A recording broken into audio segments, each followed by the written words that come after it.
નમસ્કાર દર્શક મિત્રો, પાટવી ગુજરાતી ન્યૂઝમાં આપ સૌનું સ્વાગત છે।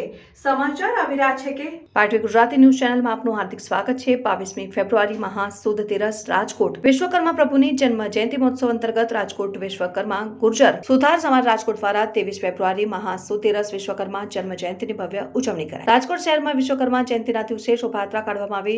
શોભાયાત્રામાં રાજકોટ શહેરના તમામ વિશ્વકર્મા વંશજો બહોળી સંખ્યામાં શોભાયાત્રામાં જોડાયા। વિશ્વકર્મા જયંતિના પાવન અવસર ઉપર સમૂહલગ્ન ઉત્સવ યોજાયો, જેમાં 20 નવદંપતીએ પ્રભુતામાં પગલાં માંડ્યા। નવદંપતીઓએ આશીર્વાદ આપવા માટે જૂનાગઢ ગાદીપતિ પૂજ્ય મહંત શ્રી હરિહરાનંદ ભારતી બાપુ, આંતરરાષ્ટ્રીય અધ્યક્ષ શ્રી મહામંડલેશ્વર શ્રી 1008 મહંત શ્રી ભારતી આશ્રમ જૂનાગઢ નવદંપતીઓને આશીર્વચન આપ્યા હતા અને વિશ્વકર્મા જયંતિ નિમિત્તે રક્તદાન કેમ્પનું આયોજન કરાયું, જેમાં 504 બોટ રક્તદાન કર્યું અને વિશ્વકર્મા જયંતિ નિમિત્તે રાજકોટ આમંત્રિત મહેમાનો સાંસદ રાજકોટ રામાભાઈ મોકરિયા, રાજ્યસભાના સાંસદ શ્રી રાજેશભાઈ ટીલારા, ધારાસભ્ય શ્રી જયેશભાઈ રાતડિયા, ગોવિંદભાઈ પટેલ, પૂર્વ ધારાસભ્ય શ્રી તેમજ મહાનગરપાલિકાના વિવિધ પદાધિકારીઓ અને અન્ય મહાનુભાવો ઉપસ્થિત રહ્યા। રાજકોટ શહેર ભાજપના ઉમેદવાર સહિત ઉપસ્થિત રહ્યા અને શ્રી ગુર્જર સુથાર યાતિ રાજકોટ અધ્યક્ષ શ્રી મુકેશભાઈ વડગામા દ્વારા તમામનું સન્માન કરાયું અને અન્ય મહાનુભાવો ઉપસ્થિત રહ્યા। રાજકોટ શહેર ભાજપના ઉમેદવાર સહિત ઉપસ્થિત રહ્યા હતા અને અખિલ ભારતીય વિશ્વકર્મા શિલ્પકાર મહાસભાના પ્રદેશ સચિવ શ્રી વિરામભાઈ સુથાર બનાસકાંઠા ખાતે ઉપસ્થિત રહ્યા હતા। રિપોર્ટર વિરમાભાઈ સુથાર, પાટવી ગુજરાતી ન્યૂઝ, બનાસકાંઠા।